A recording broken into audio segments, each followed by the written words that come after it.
Still have no clue why we kept that there.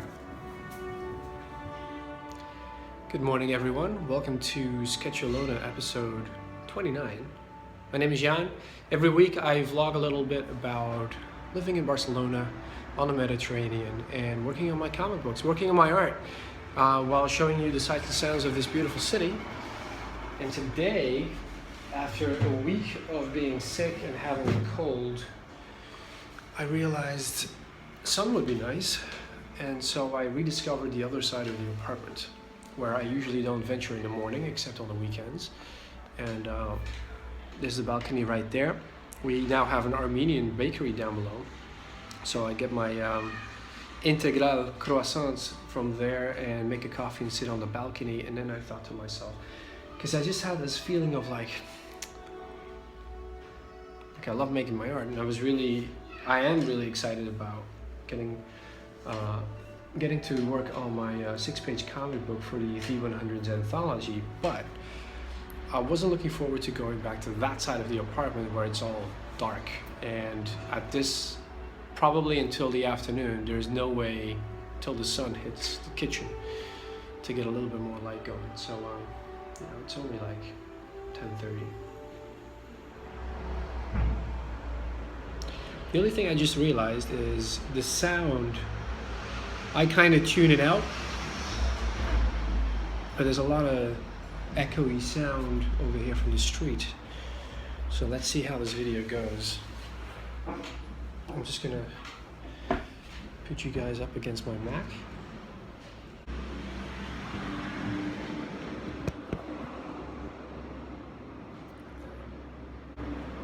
That could work.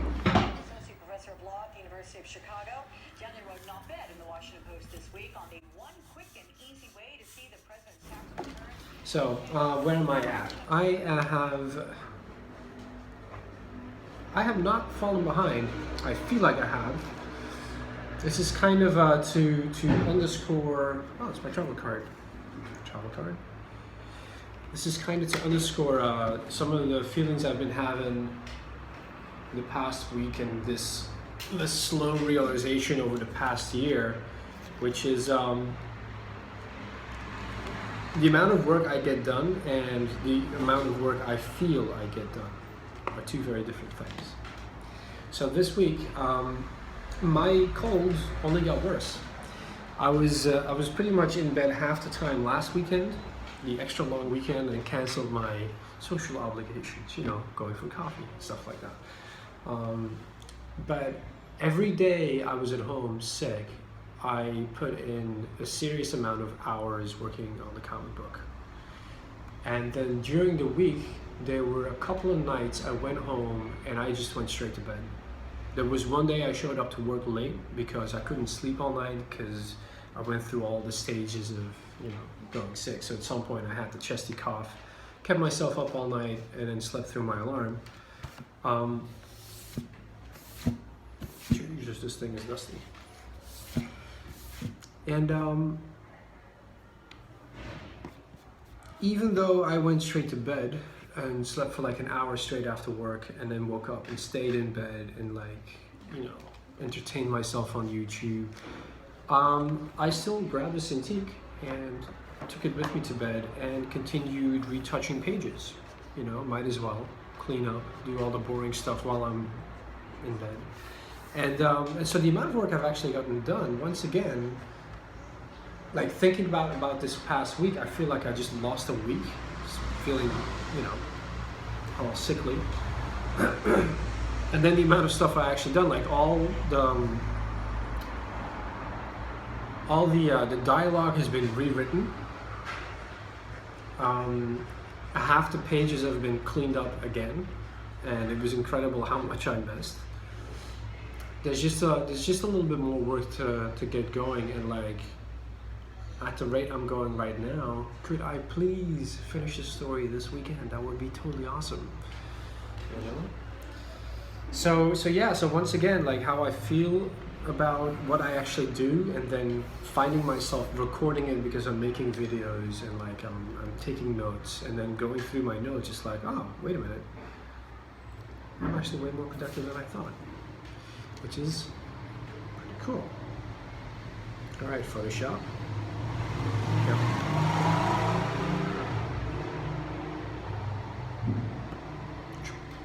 All right, so one of the things, one of the bright ideas I had this week was, in order to kind of save my eyes, I dropped a 50% full black layer on top of the art to kind of tone the brightness of the screen down.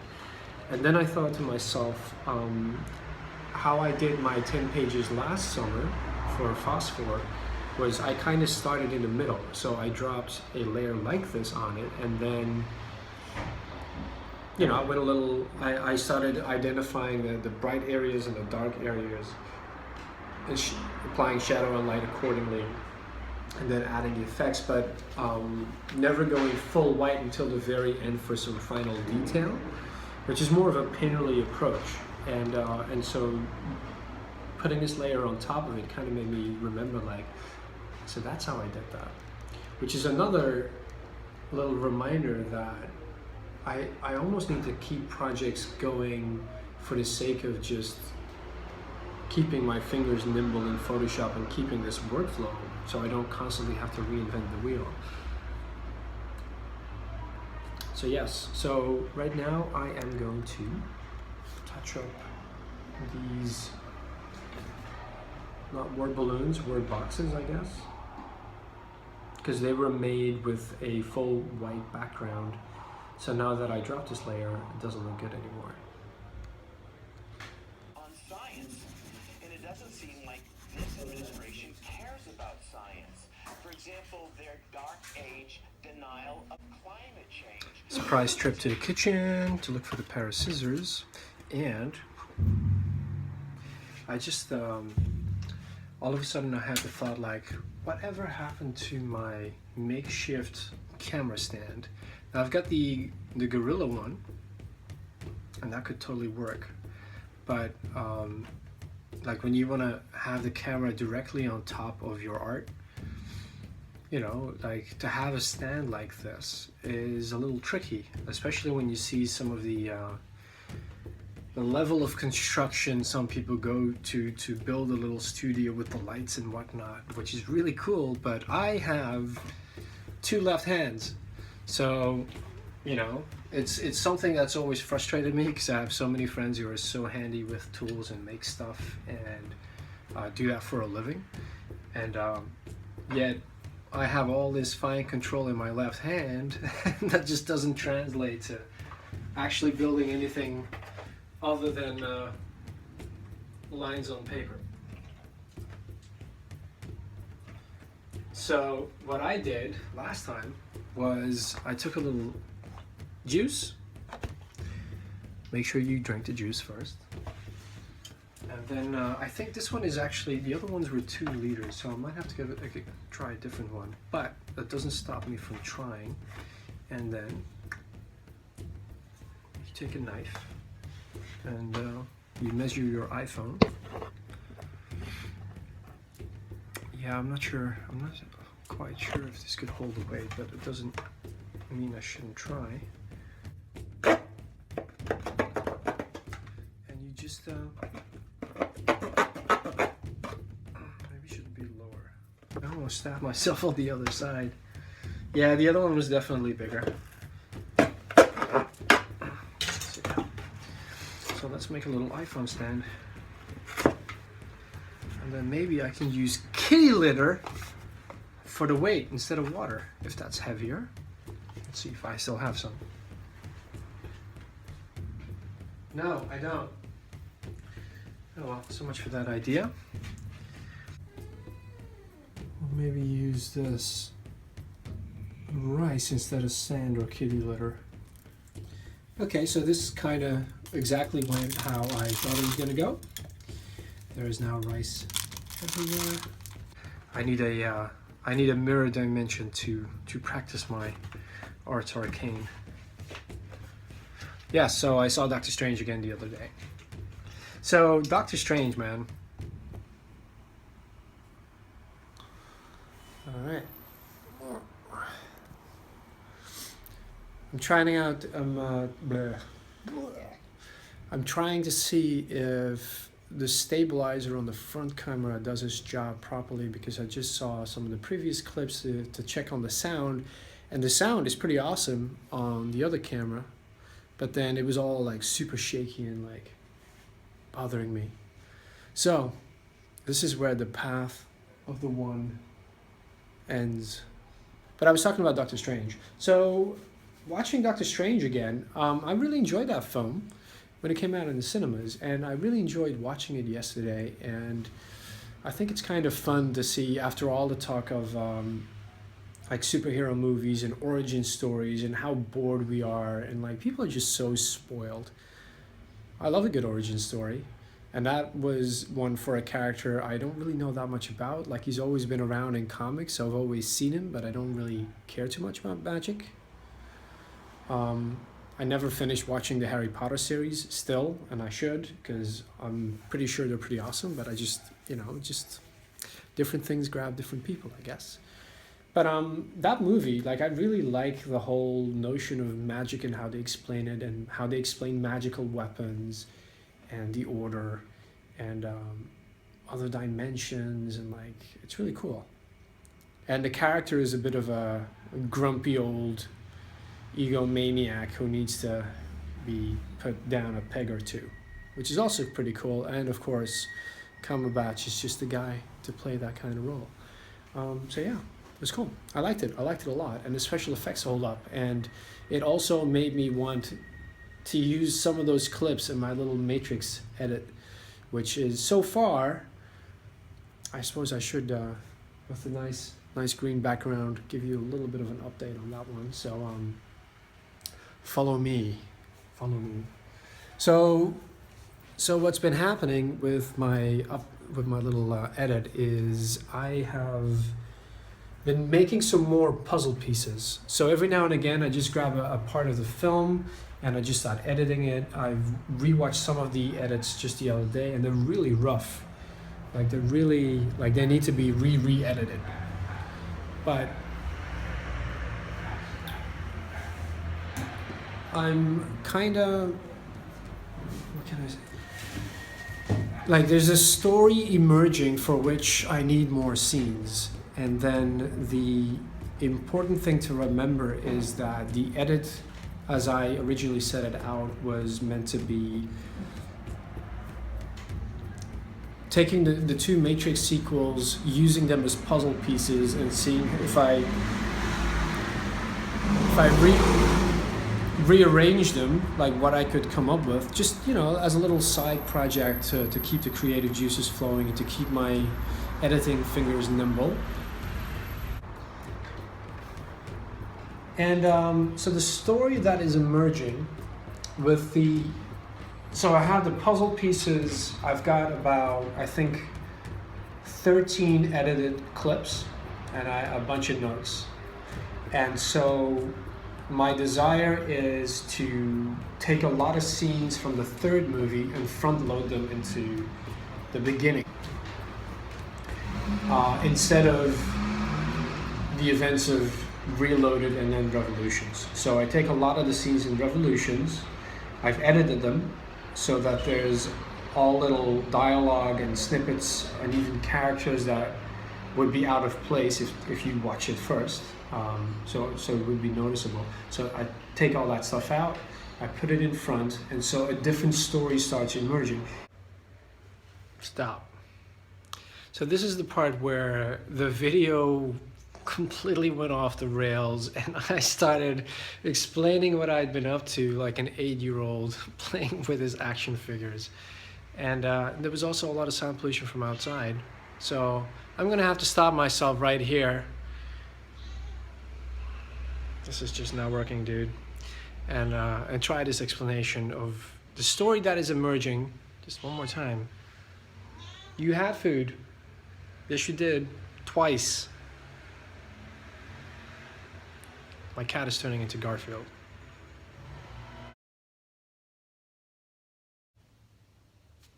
So one of the things that became a little bit more obvious watching these films over and over again, making little edits, is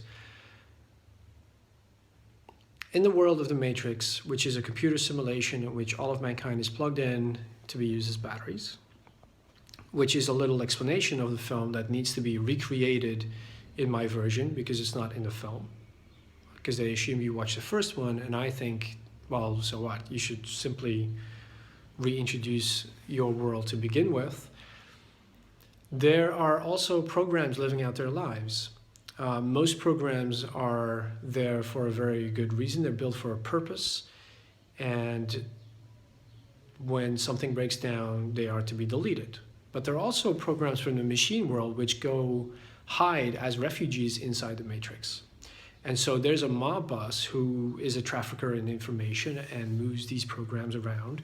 And even though this program and some other programs are perfectly capable of surviving a reboot of the entire system, which is kind of what our heroes are trying to attempt without even knowing it, which is the prophecy, it kind of makes sense that they wouldn't mind stalling this whole process, and that they are kind of pushing the boundaries because they are becoming more and more powerful. And with a new rogue agent on the scene like Smith, why not push the buttons of the guardians of the Matrix, if you will? And so by taking some of the scenes from the third film, late in the third film, like the meeting of Agent Smith and Seraph, and taking all the reference of where it takes place out and putting it all the way at the beginning, you end up with this scene where they hint at that they know each other. And it kind of leads into a little dialogue of like, well, I'd like to offer you a deal. And the deal is like, I could give you what was given to me, which is choice. And so by adding a little bit of dialogue here, not only do you get to show this character that he actually works for the Merovingian, and then afterwards you see him, once he has his choice, switching sides and bringing his allegiance to the Oracle. So he has more of an arc. But there's also themes that are becoming more and more clear about what the film is actually about, what the Matrix is actually about, which is the problem of choice, and you're front-loading that. And so there's more of a thread that follows through. And so the thing that I want Smith to ask Seraph to do, which is to open the door for the One, of which I do have a scene in Reloaded. But in the actual scene, he opens that door and explains that he's the guardian of the Oracle. And so the scene leads into Neo having his meeting with the Oracle, and after that, a very big fight with Agent Smith. So if the third parties inside the Matrix are now the new enemies of the heroes, and they do take up most of the second film, then it would make sense that they have more of a plan. And so that plan, which is also in the film, is to stall the prophecy by hiding the keymaker. But it could also be like a first attempt at simply sidelining Neo and taking him out of the Matrix. And so that door should open to the train station. And then Neo is out of the picture, and the heroes can go on their own adventure, which is also in the film, and ultimately launch an attack on the Merovingian to get Neo back, which he loses. So by taking the third and last meeting to save Neo, which is in the third film, and placing it first, when they then meet the Merovingian for the second time, which is the original first time. Am I confusing you yet? That kind of makes more sense, because they defeat him in the nightclub, and then when they meet him again, they're inside a building. They have Neo, so now they have the upper hand, but oh, he's completely laced the building with explosives. And so it ups the stakes. And he has this very big speech about cause and effect and like all this stuff. And all of a sudden, all these little dialogues, you know, just add up a little bit more. Like they make more, like it builds up in a different way, which like this remixing of the scenes just allows for a different story to emerge, which is the same story, But in my mind, it's starting to make a little bit more sense because different facets are emphasized, and it's really fun. But enough of that. Check me out. I just managed to cut like 5 minutes off that original ramble.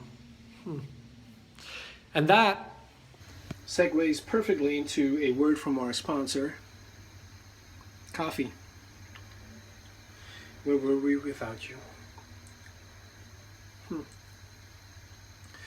I wonder if they, if anyone actually tried to keep track of statistics on productivity, and once after the discovery and widespread use of coffee, productivity actually went up. You know, hundreds of years ago. Oh my God! Please, my very expensive phone. Is that enough coffee in there? Just a little bit more. What I actually wanted to say was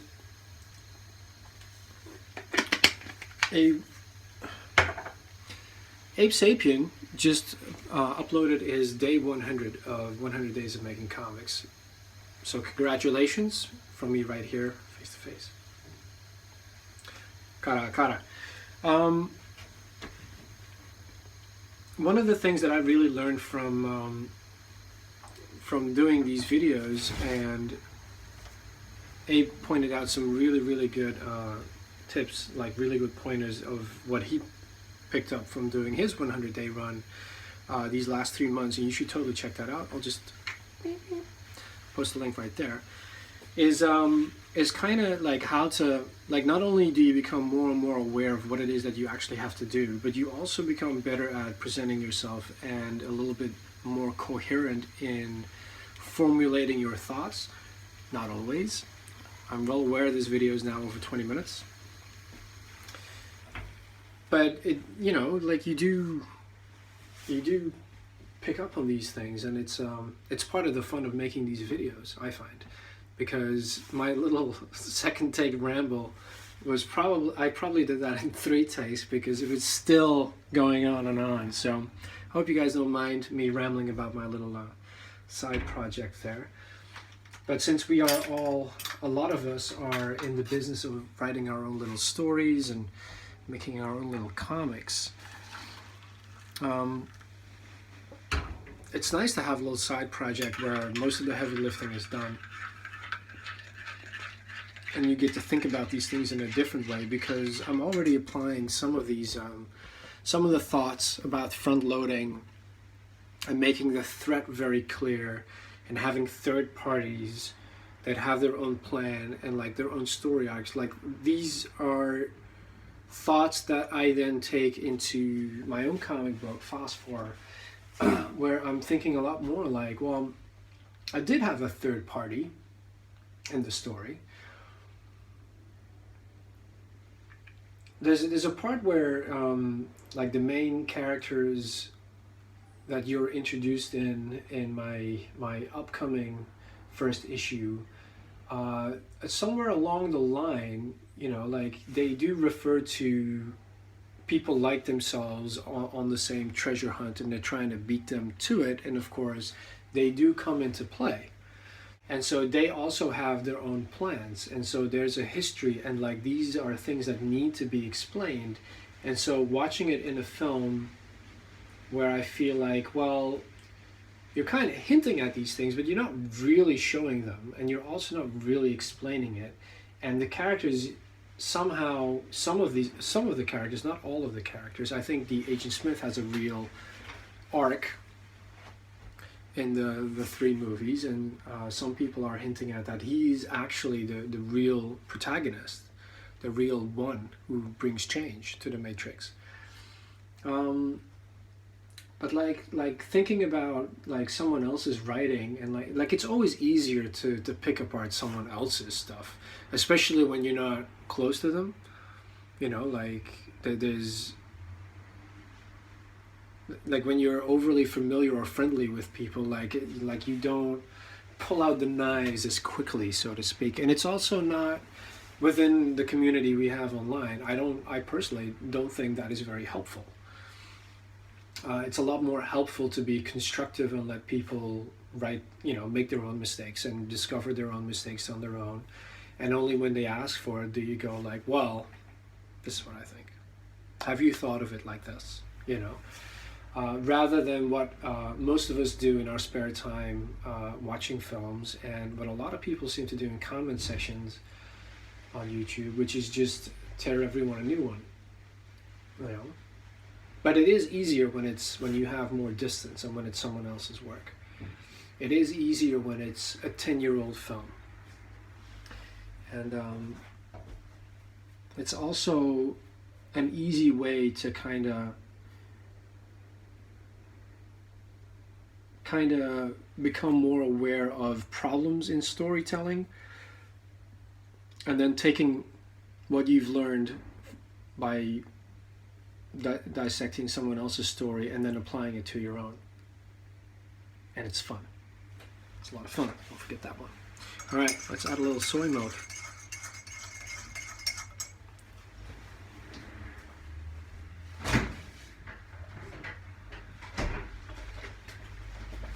If a year ago I would have told myself that I'd be switching to soy milk, I would never have believed myself. Because I wasn't someone who was into all this healthy stuff. I have no problems with milk or anything, but like, after trying it out for like 2 weeks and then switching back to actually a cappuccino with milk, like I really noticed the difference in effects. And since then, if I have the option, I'll just go with soy. The original cardboard flavor.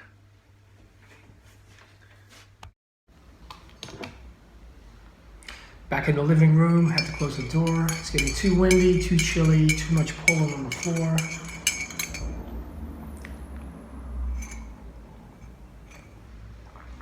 So yeah.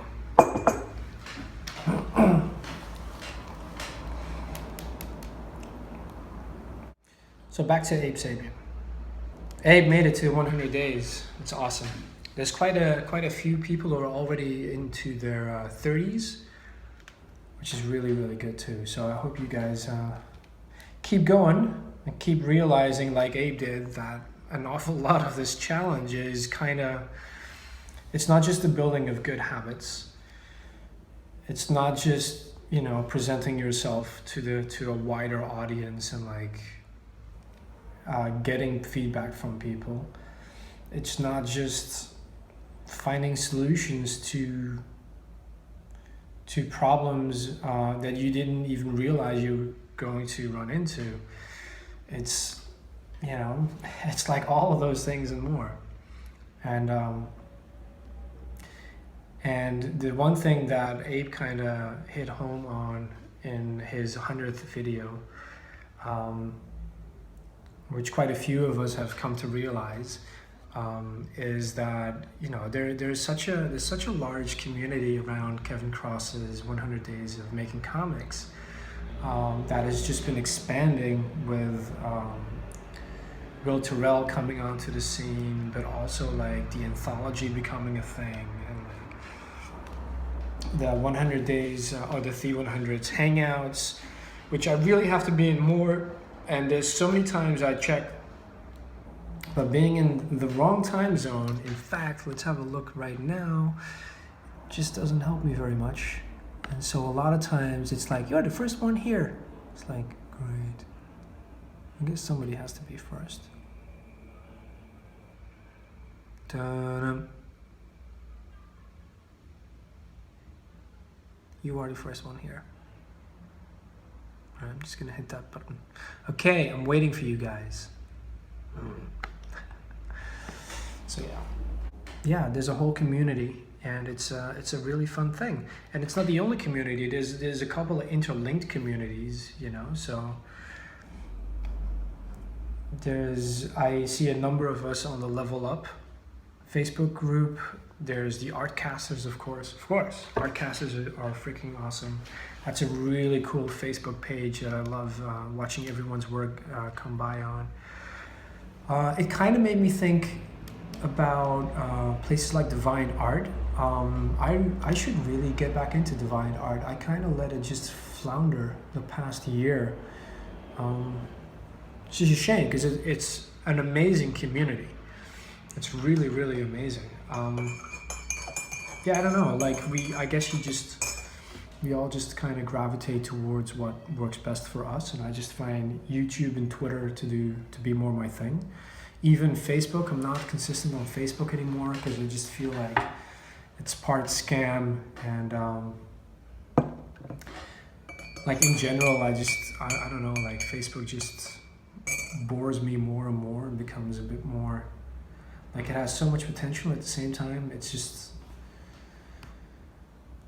nothing but memes, you know, which is great. They're funny. I look at them every day, but like as a place to actively promote myself, I think Scott Circlin pointed out like most of the traffic for his Kickstarter still came from Facebook. So there's no denying, but like I'm just a little bit bored with it right now. All right, back to the comic. I've got plans for today, and they're not mine. I'm kind of feeling like I don't want to, but there's a couple of parties. There's a leaving do. There's people leaving the company. There's people leaving Barcelona. It's all very sad. So that means we have to get together. But after a week of being so poorly, like I'm finally back up. I kind of just want to sit at the table and stay at home and but do my own thing, you know. That doesn't make any sense. So I'm able to go outside, but I do want to stay inside. Man, aren't we just a contradiction in terms? But I guess what I mean to say is, now that I'm back up and running, I just want to give it 110%. That's all. And as always, there's way too much stuff to draw. So I'm going to finish this up. I'm going to let you guys go. You already know if there's more following this segment right here, but for me right now, it's time to start uploading. See you guys in a bit.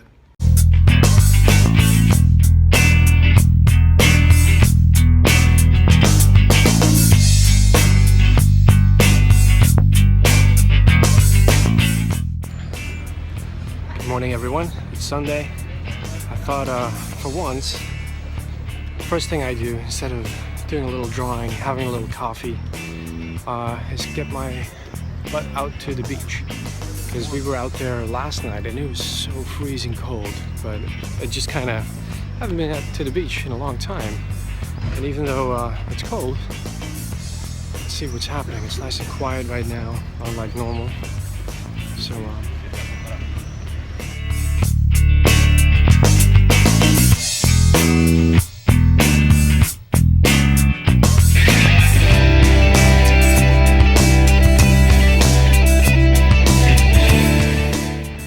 of course, I did bring my sketchbook with me. I am going to find a little place that is not going to totally rip me off for a coffee. Let's sit down and maybe draw some of the little buildings in this neighborhood. This neighborhood's called Barceloneta, and it's very pretty. It's a real working class neighborhood, and it's the center of a lot of upheaval this past year, or maybe even years, I don't know. But basically what's happening is that Airbnb has really taken off, and in the past year there's a serious clampdown from both the locals and the government. Well, I suppose they're connected because, you know, votes do matter. And so what they're trying to do is they've set up a hotline where you can basically, if you know of any neighbors who are renting out their apartment through Airbnb, call the hotline and they'll send in an investigation. And the idea behind it, of course, is that, well, you know, this is a very touristy city, and there's thousands and thousands of hotels that they all have to get licenses and pay taxes, and so this underhand renting out of apartments is just not, it's just, you know, people are just not okay with it, especially in neighborhoods that used to be completely quiet, and tourism has gotten so strong over the past year. Like there's, like today, this early, it's really nice. There's already tourists out, but it's really nice. But if you come here a little later, you can't walk. And so what's been happening in some neighborhoods where people are starting to rent out their apartments is that their neighbors are not cool with having tourists partying till 3 o'clock in the morning at all hours of the day, while they're living their regular lives and having to get up early to go to work the next day.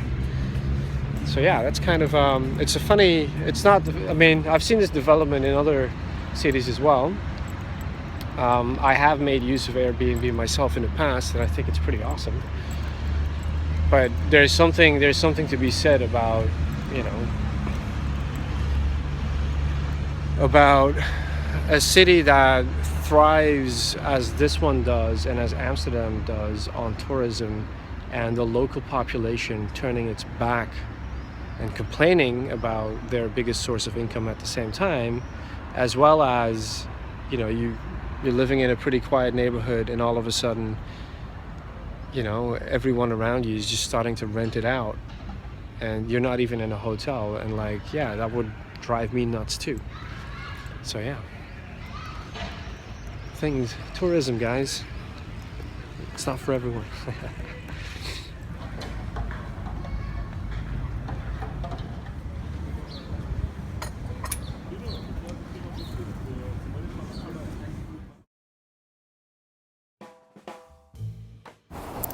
It's nice going to the beach from time to time, especially when you have the opportunity to go before the summer season really kicks off, because I'll have to remind myself to juxtapose this with a clip from last year, maybe this summer when it's in full swing. Put it next to each other, just for a comparison. But yeah, as you're watching me draw my little scene from the terrace, it's a funny thing, sketching out in the public. On the one hand, it's really awkward and people are watching you and it makes me super aware. And on the other hand, once you kind of get going, the whole world just melts away and you just totally forget there's all these people around you, and the same has kind of been happening making videos, sometimes you're walking around, you're watching yourself in the camera, you're holding a conversation, and it's so you have to be so focused in a way that you completely forget, and then once you snap out of that what you're doing for making videos, and you just kind of start looking around you, and it's oh, there's a whole terrace of people looking at this guy walking by himself. It's so awkward sometimes. But yeah, making this little drawing on the terrace was really fun. I really like how it came out. It's really nice and rough, and then to add a little finer detail with the mechanical pen, it's always a fun thing to do. For my next one, I really wanna make a little bit more use of my brush pen, because I was so excited when I bought it, used it, and then 2 weeks later I haven't really done anything with it. So yeah, I want to make use of it. But as you're about to see, if we're there right now, it was a little tricky because balancing the sketchbook on my knee and using this brush pen, I didn't have a lot of control, and on the one hand it was really liberating and fun, and on the other hand it really messed up what I was actually seeing in front of me. And so very quickly I just started, rather than trying to draw what I saw in front of me, just kind of enjoying the the act of drawing and just using it as inspiration instead, and just okay, so now this is going to be a building, and alright, so this line was supposed to be the sidewalk, but now it's just going to be a rope that is hanging there, and I'll continue drawing the buildings underneath because otherwise my perspective is completely gone. Just kind of have to roll with the punches.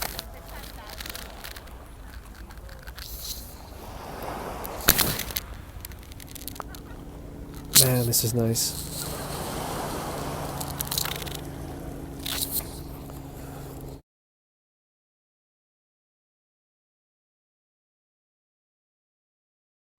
So as I was just saying, what was I saying? I don't know. I think the sun has mellowed me out sufficiently, even though it's not super hot and people are tanning. I still got this stupid cough going, so I'm not taking my sweater off. So I got 2 sketches in. I think I want to have one more, and then I'm gonna head home and I'm gonna continue recoloring the comic book, because yesterday I had a little bit of a breakthrough on page 2, which I'm really fond of as an illustration, black and white. I think it really works. But then I colored it in the way I did my comic, my issue 0 from Phosphor, and it came out really nice. And now everything else looks really awful. So I've got, I guess I can squeeze out a few extra days here and there, but I really have to get back home today, because tomorrow and the day after, because I overslept for work the other day and I had to run to the office to pay the rent, I have to squeeze in a few extra hours at work to make up for that, because I didn't get the, what do you call it, the Baja. I always thought that Baja was like unemployment, but I guess it is, but like it's also the sick note from the doctor you have to get if you don't show up for work, which is, it's very odd, having lived in London for so long, where people don't want to work, they just call in sick. In Amsterdam, it's definitely like, yeah, you need to, there's a special doctor for that you need to call, and they need to verify that you're actually sick so that you do get paid. And it's all like, it's for everyone across the board. And it's kind of like that here in Spain too, but at the same time, from everything I've been hearing from my colleagues, like some of them have been sick as well. This is definitely going around. And they just kind of go like, so do you want a week off? So you just get a whole week off. But then from what I've been hearing yesterday, when I was at the little despedida, the leaving do for one of my co-workers at the beach, was that not everyone has been getting their 70% of what you're supposed to, what was it? No, it's, you get 70% of what you earn when you're sick. And the company has been a little, yeah. So I don't want to risk that before I say anything online that I shouldn't. But basically, like, yeah, so there's a little bit of paperwork that I really need to look into, and like rights issues that I need to look into, should these things ever occur to me, because I'm not getting screwed out of my money. Man, it's picked up. Foot traffic, I mean. Have you noticed? So yeah, so let's get in another drawing and head home, get back on work on the comic, and maybe hang out with Javi around 4 for a little tapas. See what we can do this Sunday.